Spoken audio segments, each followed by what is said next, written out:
Χαίρετε αγαπητοί μου αδελφοί. Στη σημερινή ομιλία θέλω να σας πω κάτι πάρα πολύ απλό, αλλά κάτι τόσο πολύ αναγκαίο, το οποίο δεν επιτυχάνουμε πάντοτε. Και αυτό το οποίο δεν επιτυχάνουμε πάντοτε είναι να είμαστε καλά. Να είμαστε δηλαδή ευχαριστημένοι από τον τρόπο της ζωής μας. Να έχει νόημα η ύπαρξή μας. Να το πω πιο απλά, να έχουμε βρει το δρόμο μας. Και ο χριστιανός, επειδή είναι πιστός άνθρωπος και πολιτεύεται πνευματικά, διότι αποσκοπεί στη Βασιλεία του Θεού, να κληρονομήσει τη Βασιλεία του Θεού, γι' αυτό έχει έναν τρόπο, έχει έναν πνευματικό τρόπο, ο οποίος τον κάνει να έχει κοινωνία με το Θεό, και τότε μόνο νιώθει γεμάτος, μόνο τότε νιώθει ικανοποιημένος. Ο άνθρωπος μέχρι να βρει τον Θεό έχει μέσα του ένα ανικανοποίητο. Δεν είναι ευχαριστημένος, δεν νιώθει χαρά, δεν αισθάνεται ευτυχής. Η ευτυχία είναι αυτή η οποία τον δίνει πληρότητα. Η ευτυχία είναι αυτή που κατά βάθος ζητά από τα μύχια της καρδιάς του. Είναι η αποκαραδοκία της ψυχής και της υπάρξεώς του όλης, η οποία εκφράζεται και με το σώμα. Και αυτό συμβαίνει γιατί ο άνθρωπος μέσα του έχει το πνεύμα του Θεού. Τι ακριβώς είναι το πνεύμα αυτό που έχει μέσα μας βάλει ο Θεός? Γράφει ο Όσιος Θεοφάνης ο Έγκλειστος στο βιβλίο του «Ο δρόμος της ζωής», σελίδα 43, εκδόσεις Σειράς Μονής Παρακλήτου. Είναι η δύναμη που φύσηξε ο Θεός τον άνθρωπο όταν τον έπλασε. Γένεση 2 κεφάλαιο 7 στίχο. Όλα τα είδη των επιγείων όντων δημιουργηθήκαν με το πρόσταγμα του Θεού. Κάθε λογής ψυχή, κάθε ζωντανό πλάσμα προήλθε από τη γη, και είπε ο Θεός να βγάλει η γη κάθε είδος ζωντανού οργανισμού. Όλα τα είδη των ζώων, των ερπετών και των θηρίων. Γένεση 1 κεφάλαιο 24 στίχος. Η ανθρώπινη ψυχή, μολονότι στο κατώτερο μέρος της έχει κοινά γνωρίσματα με τη ψυχή των ζώων, στο ανώτερο μέρος της είναι μοναδική και ασύγκριτη. Η ιδιαιτερότητα της συμπεριφοράς κάθε ανθρώπου οφείλεται στην ιδιαιτερότητα της ψυχής του. Το πνεύμα που φύσηξε ο Θεός τον άνθρωπο ενώθηκε με την ψυχή και την έκανε πολύ ανώτερη από κάθε άλλη μη ανθρώπινη ψυχή. Να λοιπόν σε τι οφείλεται η ασύγκριτη ανωτερότητα της ψυχής του ανθρώπου απέναντι στη ψυχή των ζώων, στην πνευματοποίησή της.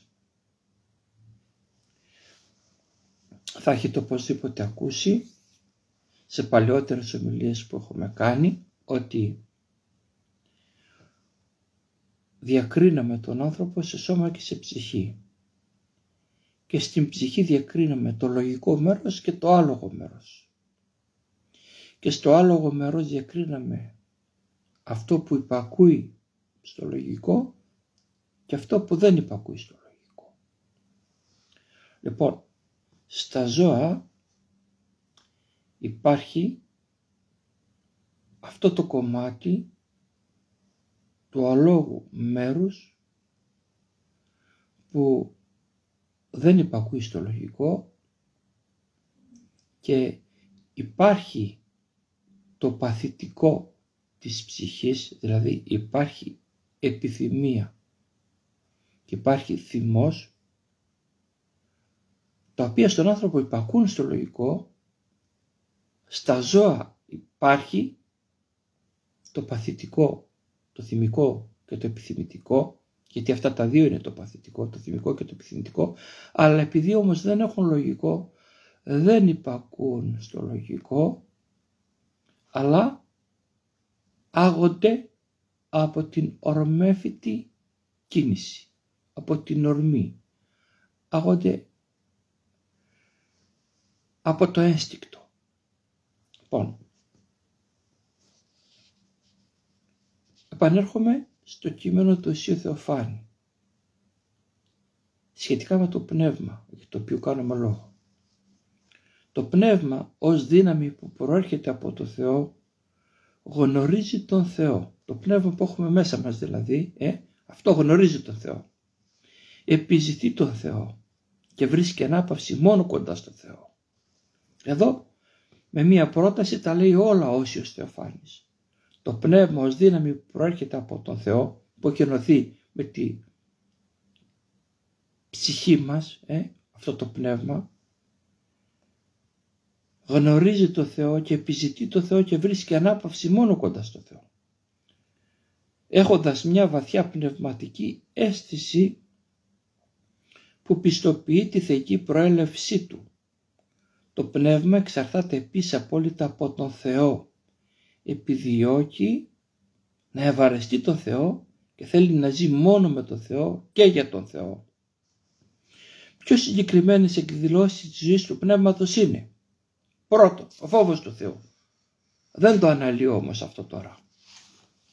Δεύτερον, η συνείδηση. Ούτε αυτό θα το αναλύσω τώρα. Και ο πόθος του Θεού είναι το τρίτο. Και σε αυτό θα σταθώ. Και πάλι θα διαβάσω από το κείμενο του Οσίου, το οποίο λέγει: ο πόθος του Θεού. Αυτός εκφράζεται στην πανανθρώπινη νοσταλγία του υψίστου αγαθού. Καθαρότερα εκδηλώνεται με το ανικανοποίητο των ανθρώπων από τα υλικά. Βλέπετε, γι' αυτό οι άνθρωποι δεν είναι ευτυχισμένοι. Γιατί το πνεύμα μέσα τους δεν αναπαύεται από τα υλικά. Γιατί το πνεύμα του Θεού ζητάει κάτι άλλο. Ζητάει το Θεό. Καθαρότερα εκδηλώνεται με το ανικανοποίητο των ανθρώπων από τα υλικά. Τι σημαίνει αυτό το ανικανοποίητο? Σημαίνει ότι το πνεύμα δεν ικανοποιείται με κανένα κτιστό πράγμα. Ακριβώς επειδή προέρχεται από τον Θεό. Αυτόν αναζητάει και αυτόν θέλει να γευθεί. Όταν βρίσκεται σε ζωντανή κοινωνία μαζί του, τότε μόνο να πάβεται. Το κατορθώνει? Είναι ειρηνικός. Ο άνθρωπος εννοείται. Δεν το κατορθώνει. Είναι ανήσυχος όσα υλικά αγαθά κι αν έχει. Όλοι οι άνθρωποι, όπως ήδη παρατήρησες, αναφέρεται εδώ σε μια κοπέλα στην οποία γράφει την επιστολή του, αδιάκοπα αναζητούν. Αναζητούν κάτι. Αφού το βρουν όμως, το απορρίπτουν και ξαναρχίζουν την αναζήτηση. Για να εγκαταλείψουν και εκείνο που θα βρουν στη συνέχεια. Κοντολογής, η αναζήτησή τους δεν έχει τέλος. Τι σημαίνει αυτό? Ότι δεν αναζητούν το σωστό αντικείμενο στον σωστό χώρο. Με άλλα λόγια, ούτε εκείνο που θα έπρεπε αναζητούν, ούτε εκεί που θα έπρεπε το αναζητούν. Δεν είναι αυτό μια τρανή απόδειξη πως υπάρχει μέσα μας μια δύναμη που μας τραβάει πέρα από τη γη και τις γήινες θλίψεις προς τα επουράνια? Δεν υπάρχει πιο χαρακτηριστικό κείμενο στους Αγίους Πατέρες για να δηλώσει αυτή την πραγματικότητα του ανικανοποίητου μέσα μας όταν δεν έχουμε βρει το Θεό ακόμη, ή όταν ασχολούμαστε με πολλά και διάφορα και ποικίλα και έτσι χάνουμε το δρόμο μας, χάνουμε την κοινωνία μας με το Θεό και δεν έχουμε πληρότητα, δεν έχουμε ευτυχία. Εδώ όμως θέλω να σας διαβάσω κάτι άλλο πάρα πολύ σημαντικό, το οποίο θα σας αρέσει πάρα πολύ και συνδέει αυτό το οποίο λέχθηκε μέχρι τώρα. Και είναι από τον Άγιο Σημεών, τον νέο θεολόγο, είναι από τα αλφαβητικά του κεφάλαια, έτσι λέγεται το βιβλίο. Διαβάζω απόσπασμα από το 15ο λόγο.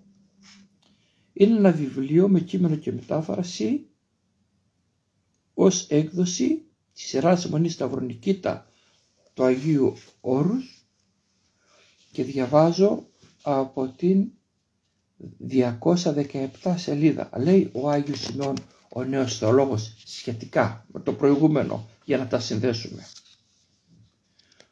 Όπως δόθηκε στο σώμα όρεξη και μάτια και φως, ώστε να βλέπει και να τρέφεται από τα αγαθά της γης, έτσι δόθηκε και στην πιστή ψυχή όρεξη και νους και το φως του Κυρίου Ιησού Χριστού, ώστε να βλέπει και να τρέφεται με ουράνια τροφή τη γνώση των εκτιρωμών του Θεού, τη συμπάθεια και την αγάπη και την εκούσια ταπείνωση της καθόδου Του μέχρι του Σταυρού και του θανάτου.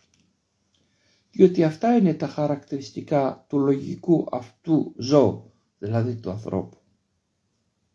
Και χαρακτηριστικό του αλόγου ζώου είναι το να επιθυμεί μόνο τις υλικές τροφές, ώστε αυτός που χρησιμοποιεί την όρεξη της ψυχής για τα σαρκικά και γήινα είναι ή παράφρον ή κτηνώδης.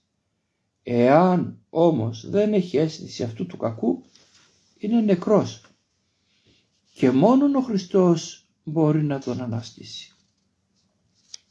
Όποιος σκέφτεται την ημέρα του Κυρίου θα υπομείνει την παιδεία της χάριτος, χωρίς την οποία είναι ακατόρθωτο και αδύνατο να γίνει άνθρωπος, και αφού γίνει άνθρωπος και παραμείνει, ούτε να καταγραφτεί ούτε να ξεπέσει με όσους δεν έγιναν ούτε παρέμειναν άνθρωποι, και καταντήσει θηρίο, η λύκος, η αρκούδα, η φίδι, η γουρούνι, η γαϊδούρη, με κάποια μεν όμοιος ως προς το επιθυμητικό, με άλλα δε άγριος ως προς το θυμικό, διότι τέτοιοι καταδικάζονται στην κόλαση.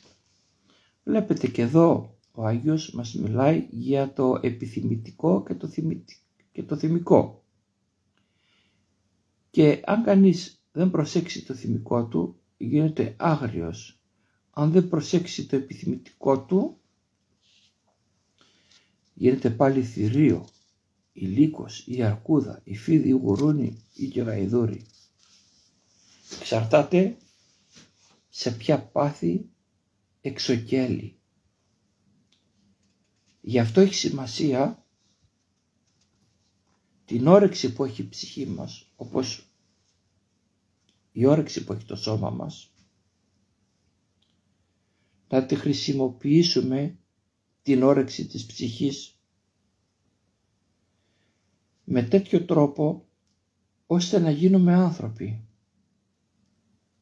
Μπα, θα πείτε να γίνουμε άνθρωποι? Ναι, διότι άνθρωπος εν τιμή ον ουσινήκε, παρασυνευλήθη της κτήνηση της ανοήτης και ομοιώθη αυτής. Ο άνθρωπος που βρίσκονταν σε τιμή δεν κατενόησε, αλλά εξομοιώθηκε με τα ζώα, κάνοντας αμαρτήματα που ούτε και τα ζώα κάνουν. Να, δεν βλέπετε τις ασχημοσύνες με τους ομοφυλοφίλους? Τα ζώα τα κάνουν αυτά. Συνέρχεται το αρσενικό με το αρσενικό ή το θηλυκό με το θηλυκό. Έχετε δει τα ζώα να συνέρχονται παραφύσιν? Καταλάβατε πόσο σοβαρό είναι αυτό? Και προσέξτε να δείτε κάτι πολύ βασικό τώρα που θα σας αναγνώσω πάλι από τον Όσιο Θεοφάνη, και έχει σχέση με την επιθυμία. γιατί όλα φαίνεται εκεί στηρίζονται. Προσέξτε, μιλήσαμε για την όρεξη. Η όρεξη έχει σχέση με την επιθυμία. Θα πρέπει να δούμε την σχέση αυτήν, πώς πραγματώνεται. Η δύναμη που ενεργεί στο επιθυμητικό μέρος της ψυχής είναι η βούληση. Να το τελειώσει ο Στεφάνης. Η δύναμη που ενεργεί στο επιθυμητικό μέρος της ψυχής είναι η βούληση, λέει. Άρα με τη βούληση πραγματώνεται. Η βούληση θέλει, ακούσατε, η βούληση θέλει, επιθυμεί να αποκτήσει, να χρησιμοποιήσει ή να πραγματοποιήσει ό,τι την ωφελεί, ό,τι της χρειάζεται και ό,τι την ευχαριστεί. Ενώ απέναντίας δεν θέλει, δεν επιθυμεί ό,τι της είναι ασύμφορο ή δυσάρεστο. Σε άλλο κείμενο, άλλο Αγίου Πατρός, εκεί του Αγίου Νικολάου του Κοβάσιλα, μιλώντας για τη θέληση, λέει το ανώτατο σημείο της θελήσεως που εκφράζεται με τη χαρά και το κατώτατο σημείο της θελήσεως που εκφράζεται με τη λύπη. Κάτι που το αγαπούμε και το θέλουμε, όταν το αποκτούμε έχουμε χαρά. Κάτι το οποίο δεν επιθυμούμε και το αποστρεφόμαστε, όταν ερχόμαστε σε αυτό νιώθουμε θλίψη. Αυτά τα δύο, η χαρά και η θλίψη, είναι τα δύο σημάδια τι πραγματικά θέλουμε. Είναι εκείνα τα οποία μας δείχνουν τελικά τι πραγματικά επιθυμεί και θέλει η ψυχή μας. Συνεχίζω από το κείμενο του Οσίου Θεοφάνη, η οποία λέει: η βούληση είναι στην πραγματικότητα η καθοριστική δύναμη που εποπτεύει, διαφυλάσσει και συντηρεί όλες τις άλλες δυνάμεις της ψυχής και του σώματος, καθώς και όλες τις λειτουργίες που πρέπει να ενεργοποιηθούν όταν χρειαστεί. Πολύ σημαντικό αυτό. Στη βάση της βουλήσεως βρίσκεται ο ζήλος, δηλαδή ο πόθος και η δίψα της ψυχής για κάτι. Να, δεν λέγαμε για την όρεξη της ψυχής. Κοιτάξτε τώρα να δείτε η όρεξη πώς συνδέεται με το ζήλο. Στη βάση της βουλήσεως βρίσκεται ο ζήλος, δηλαδή ο πόθος. Δηλαδή τον ζήλο τον δημιουργεί ο πόθος. Ο πόθος όμως είναι όρεξη και η δίψα της ψυχής για κάτι. Κίνητρά της είναι το ευχάριστο, το ωφέλιμο και το αναγκαίο. Όταν αυτά τα έχει ο άνθρωπος, ο ζήλος του κοιμάται και οι ψυχοσωματικές δυνάμεις του αδρανούν. Όταν δεν τα έχει, τότε του κεντρίζουν την επιθυμία και η επιθυμία το ανάβει το ζήλο. Να λοιπόν που η επιθυμία δεν ταυτίζεται με το ζήλο, διότι η επιθυμία ανάβει το ζήλο. Και όταν δεν έχει αυτά τα οποία τον ικανοποιούν τον άνθρωπο, του κεντρίζουν την επιθυμία και η επιθυμία, λέει, ανάβει το ζήλο. Το επιθυμητικό μπορεί να αναλυθεί ως εξής. Η ψυχή και το σώμα έχουν ανάγκες. Ανάμεσά τους και τις συνηθισμένες, οικογενειακές και κοινωνικές, που αυτές καθεαυτές δεν έχουν να κάνουν με αντίστοιχες σαφείς επιθυμίες, αποτελούν όμως προσχήματα για την ικανοποίησή τους. Αν λοιπόν σε κάποια συγκεκριμένη περίπτωση και με συγκεκριμένο τρόπο ικανοποιηθεί μία ανάγκη, κάθε φορά που θα επαναφανίζεται στο μέλλον θα γεννάει και την επιθυμία γι' αυτό με το οποίο ικανοποιήθηκε στο παρελθόν. Καταλάβατε εδώ, υπάρχει ένα βαθύτερο νόημα το οποίο δεν θέλω να σας το πω, αλλά είναι αυτό το οποίο κάνει τον άνθρωπο να πέφτει στην αμαρτία. Γιατί όταν το πάθος το αισθάνεται όλο σαν ανάγκη και ικανοποιείται κάνοντας την αμαρτία, αυτή η συνήθεια τον επαναφέρει σε αυτό. Προχωρώ. Αν λοιπόν σε κάποια συγκεκριμένη περίπτωση και με συγκεκριμένο τρόπο ικανοποιηθεί μια ανάγκη, κάθε φορά που θα επανεμφανίζεται στο μέλλον θα γεννάει και την επιθυμία γι' αυτό με το οποίο ικανοποιήθηκε στο παρελθόν. Η επιθυμία έχει πάντα ένα σαφές και συγκεκριμένο αντικείμενο. Μια ανάγκη που ικανοποιήθηκε με κάποιο τρόπο. Προσέξτε το. Η επιθυμία έχει πάντα ένα σαφές και συγκεκριμένο αντικείμενο. Η επιθυμία έχει μια ανάγκη που ικανοποιήθηκε με κάποιο τρόπο. Και αν τυχόν ικανοποιήθηκε με ποικίλους τρόπους, όποτε εμφανίζεται, συνοδεύεται και από αντίστοιχες ποικίλες επιθυμίες με τις οποίες επιζητείται, είτε σωρευτικά είτε αναλυτικά, ικανοποίηση της ανάγκης. Αν παρατηρήσουμε προσεκτικά τον εαυτό μας, θα δούμε ένα πλήθος επιθυμιών να εισχωρούν στην ψυχή μας και να ζητούν πότε το ένα και πότε το άλλο πράγμα. Οι πραγματικές ανάγκες καλύπτονται από τις επιθυμίες και δεν φαίνονται ξεκάθαρα. Προσέξτε το αυτό. Οι πραγματικές ανάγκες καλύπτονται από τις επιθυμίες και δεν φαίνονται ξεκάθαρα. Μπορεί κανείς που έχει πραγματική ανάγκη τον Θεό νομίζει ότι του λείπει το σπίτι, ότι του λείπει ευτυχία, επειδή δεν έχει εργασία, επειδή δεν έχει χρήματα. Στην πραγματικότητα όμως αυτό που του λείπει είναι ο Θεός. Και αν έρθει ο Θεός μετά όλα τα άλλα τα βρίσκει. Και η ψυχή τι κάνει με τις επιθυμίες αυτές? Η ψυχή έχει δυνατότητα επιλογής. Από τους στόχους ή τα αντικείμενα που βρίσκονται κάθε φορά μπροστά της, προτιμάει ένα. Συνάμα παίρνει και μία απόφαση.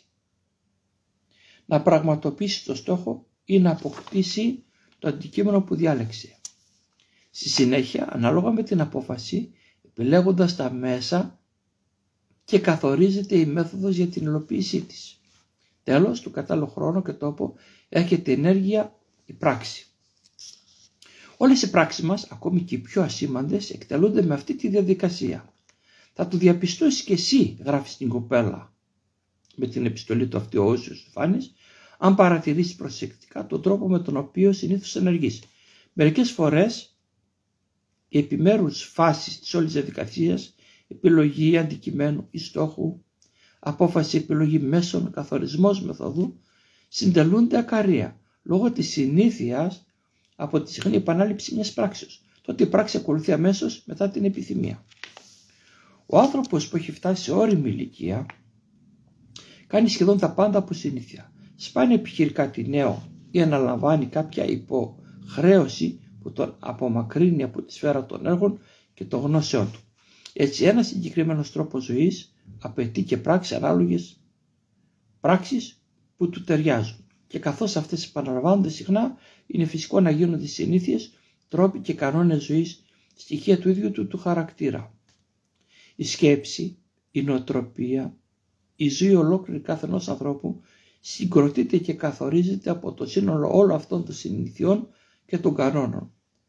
Αν γνωρίζεις πώς ζει κάποιος, μπορείς εύκολα να εικάσεις τι σκέφτεται σε μια περίσταση ή πώς αντιδράσει σε μια άλλη. Προσέξτε το αυτό. Αν γνωρίζεις πώς ζει κάποιος, μπορείς εύκολα να εικάσεις τι σκέφτεται σε μια περίπτωση ή πώς αντιδράσει σε μια άλλη περίπτωση. Ο ρυθμιστής ενεργητικής ζωής είναι η σύνεση, η φρόνηση, που μολονότι σχεδόν ταυτίζεται με τη λογική, είναι στην υπηρεσία της βουλήσεως. Προσέξτε το αυτό. Στη σφαίρα του λογιστικού, η λογική ή πιο σωστά ο λογικός νους παίρνει τις αποφάσεις με βάση τη γνώση του, ενώ στις σφαίρες του επιθυμητικού και των πράξεων καθορίζει το πώς θα πραγματοποιηθούν όπως πρέπει εκείνο που ορθά επιθυμήθηκε.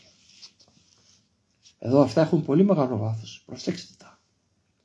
Όταν ο άνθρωπος μάθει να κάνει σωστές εκτιμήσεις και να παίρνει εύστοχες αποφάσεις, χειρίζεται με επιτυχία τις υποθέσεις του και τότε δίκαια θεωρούμε πως έχει φρόνηση. Φρόνηση λοιπόν είναι η ικανότητα του ανθρώπου να αντιμετωπίζει τις ποικίλες περιστάσεις και να διεκπεραιώνει τις ποικίλες υποθέσεις με επιτυχία. Η επιτυχία που προϋποθέτει επιλογή των πιο αποτελεσματικών μέσων και διακριτική εκτέλεση των πράξεων μέσα στο πλαίσιο των εξωτερικών συνθήκων τους. Από όσα σου είπα, λέγει στην κοπέλα όσο Στεφάνη ως τώρα, δεν θα δυσκολευτείς να βγάλεις τα ανάλογα συμπεράσματα ως προς τη φυσική και ορθή λειτουργία της βουλήσεως, η οποία όπως βλέπεις κυριαρχεί σε όλες τις δυνάμεις μας και στη ζωή μας. Έργο της είναι να καθορίσει τον τρόπο, τη μέθοδο και το μέτρο ικανοποίησεως των επιθυμιών που γεννιούνται από τις ανάγκες, έτσι ώστε η ζωή να κυλάει με τρόπο επιθυμητό, εξασφαλίζοντας στον άνθρωπο ειρήνη και χαρά.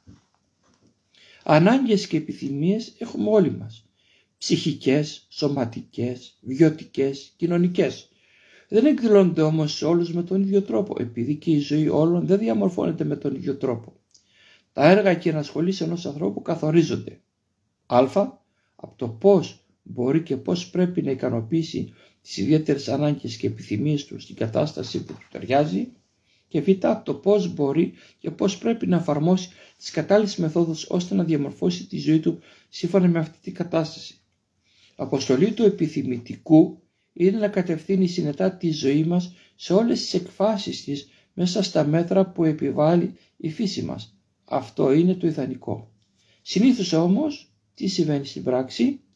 Στο λογιστικό μέρος της ψυχής έχουμε σύγχυση, διασπορά και περιπλάνηση των λογισμών, ενώ στο επιθυμητικό αστάθεια, αταξία και φύλαυτες επιθυμίες, τις οποίες παραδεινόμαστε χωρίς αντίσταση.